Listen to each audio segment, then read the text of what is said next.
Hello and welcome back to the Nature Photography Show. In this video, you're going to join me for a landscape shoot at Dinner Island Ranch in Florida.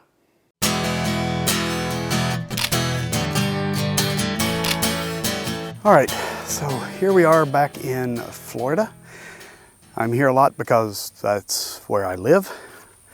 But right now, I'm in a place called Dinner Island Ranch. It's a wildlife management area. And I came out looking for the mountains of the Everglades, which is pretty much just dramatic skies. And I've gotten one shot, I think, before the clouds really moved in. And what I'm looking for now is just picking out little vignettes of interest. And right behind me, there's a grove of cypress trees. And I found some things on the outside of interest, especially with the Spanish moss hanging down.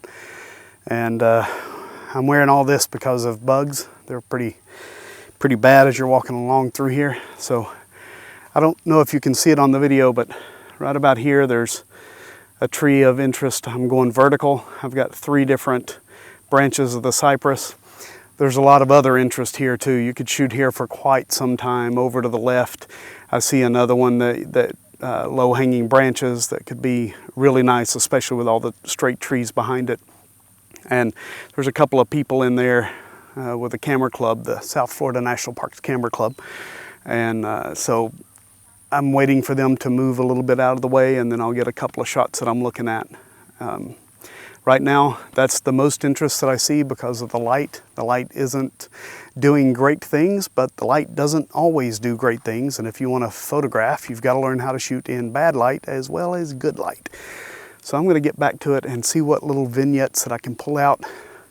Just the outside edge of this, what used to be a cypress dome. I guess it still is, but it's not wet in the middle. So, all right, I'm going to get back to shooting. All right, so while I'm waiting over here, I found that little low-hanging branch that I really like sticking out with all the contrast of the white or light-colored trees behind it, you know, being very, very straight. And it's a nice image. I'm having to raise my ISO and lower my aperture, wider aperture, because it is relatively dark and there is some wind. So what I'm concerned with is the wind blowing the needles of the cypress tree. And so I'm trying to shoot a little bit faster of a shutter speed. So that's what I got to do to get there. And since I'm not looking for sharpness from the very front all the way through the image, I'm really just needing the clump of trees that I've got as a focus point of the image. I just need those to be sharp. So I've got plenty of room aperture-wise to do that. And I'm going to keep shooting. Everything is going to be pretty much the same concept with the vertical trees in the background. Going vertical like this gives me a few more options, and with it being so dense back there, I don't have to worry too much about the sky showing through and blowing out parts of the image.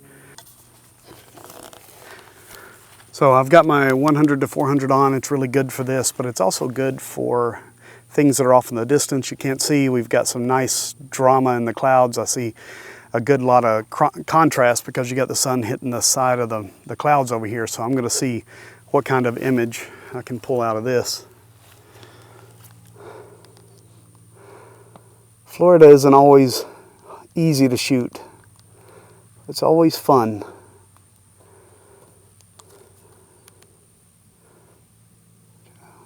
Make sure we're not. There we go. And I'm not using a remote right now because I've got my shutter on a timer. It's just to help it out a little bit. That's it.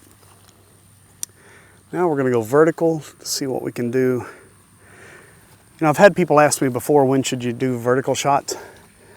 And I always have that snide remark of any time that you do horizontal shots. Just turn it vertical. Pixels are free. So. All right. However, I don't think anybody will ever see this one. It's not a great one. Now, off in the distance here, see, this is what's great about this kind of environment, is you really can just turn around 360 degrees and there's always something to photograph. Florida isn't known for its beautiful landscapes, but that doesn't mean they're not here. So, just a little harder to find sometimes. Now I've got this one. I've got Looks like some old trees, branches that move all the way to the ground. And I'm going to mirror it a little bit in the sky with the clouds. So that's where I'm at. This one. This one I want F11. There we go. And I can do that because it's not in the trees like this over here. So I've got plenty of extra light. Now, one thing to remember when you're shooting in the middle of the day is you're going to have a very large dynamic range. So there's a few things you can do with that. One is to shoot at the lowest possible ISO that you can get to help maximize your camera's capability.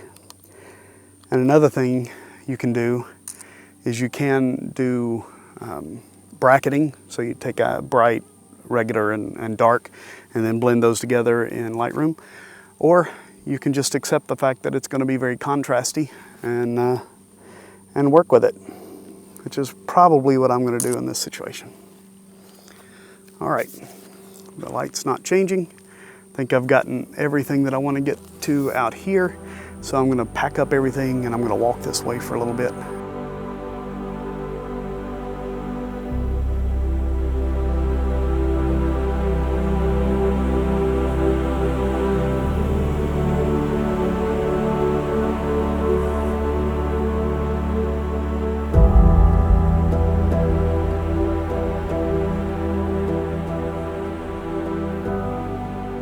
All right, so I didn't get too far.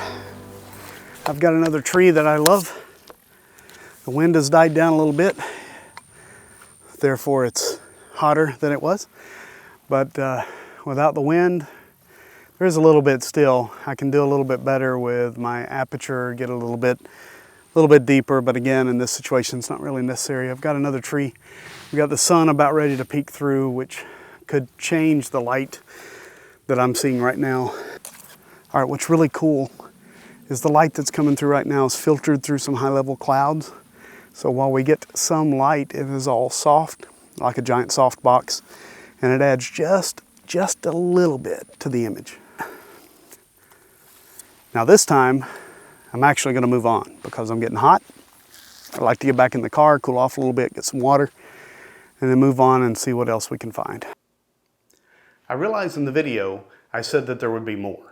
But I ended up with a group of people and I have a hard enough time talking to the camera when it's just me and the camera, let alone when there's an audience. So there's no more video from that day, but I do have several images that I want to show you at the end of this one. So just stay tuned, take a look at those images, and let me know what you think about Dinner Island Ranch in Florida. Please like and subscribe, hit the little bell, and as always, grab your camera, get off the couch, escape, explore, and create.